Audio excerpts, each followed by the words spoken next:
What I want right now is to introduce a bunch of social activities into my life and still produce good videos on a regular basis.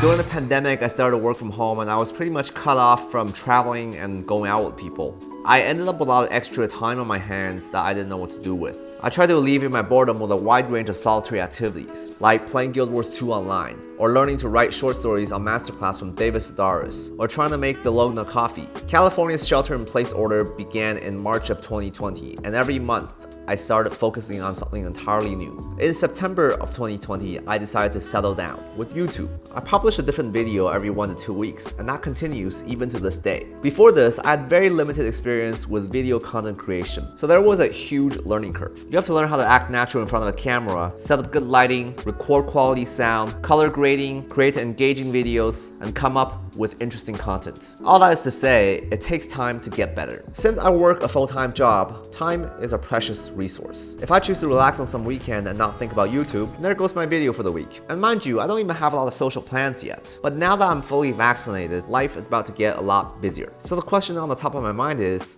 how can I continue to create quality videos on a regular schedule if I have a lot less time on my hands? Life is all about trade-offs, and some things have to give. I can make more time for myself by giving up on my full-time job, or I can decrease the quality of my videos, or I can publish less frequently, or I can increase my personal productivity. In this video, we're going to explore the last option, how to increase your personal productivity by channeling hyperfocus. When I first started making YouTube videos, it was like making chicken Alfredo fettuccine. First, you have to buy the ingredients, then you prep them, cook them, and serve them. For YouTube, I write the script for the video, then I film it, edit it, and publish it. It was something that you do in one sitting. But it turns out creating a video is a little harder than following a recipe. It's much easier to get creatively or technically stuck. You can't figure out why you sound like a whiny baby on camera. Trust me, I've been down that path. I shot a video, I wasn't happy with how I sounded, so I tried to fix my voice. 4 hours later, I still sound the same. Even though I was constantly working on the video, trying to improve my vocals, this is a classic example of falling down a rabbit hole and losing sight of the end goal. Hyperfocus is about working in a way that continuously draws your attention back to the goal. Begin with the end in mind, from the 7 habits of highly effective people. If my goal is to produce a video, then every time I get distracted by a thought, I have to ask myself, is this thought helping me finish my video? And if the answer is no, then I drop the thought and continue doing what I was doing before. When you're in a state of hyperfocus, you generally have a pretty good sense of what needs to be done. Write it, film it,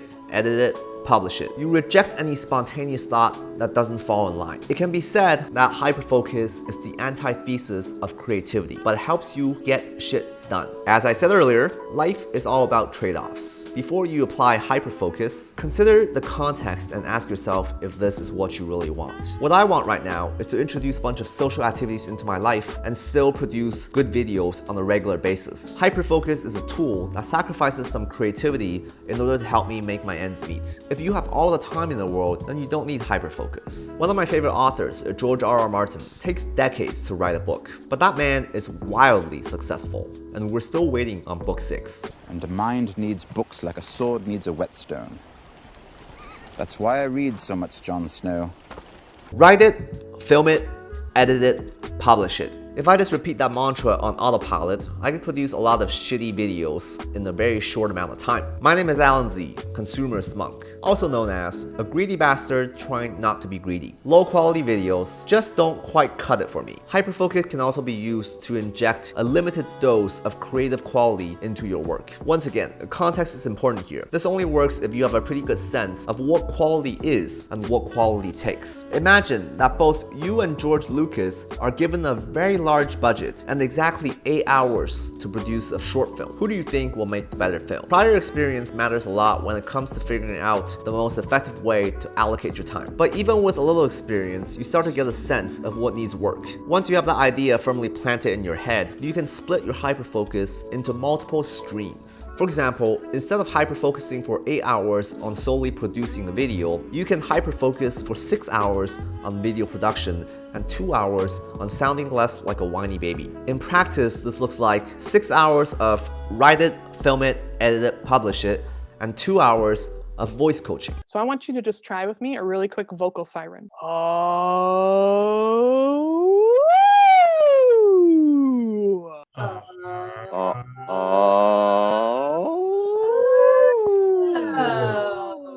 The other one I like to use is called Ghost Voice. Ghost Voice lets your voice kind of jump around, and we do it like this.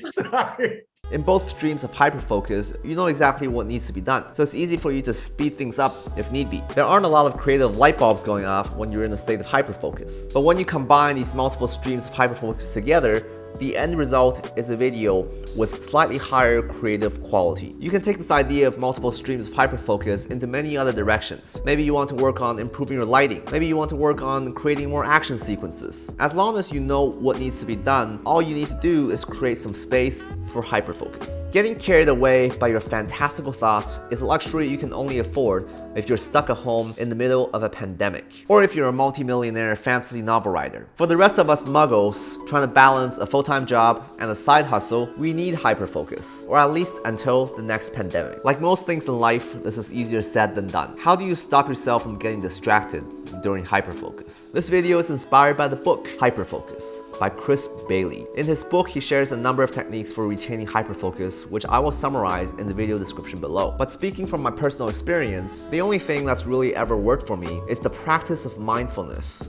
through meditation. My name is Alan Z, Consumerist Monk. If you want to hear more about how I manage my time as the world transitions back into a more sociable one, then don't forget to give me a big thumbs up, and I mean a big thumbs up, and smash that subscribe button, and also ding the bell. I will see you next week.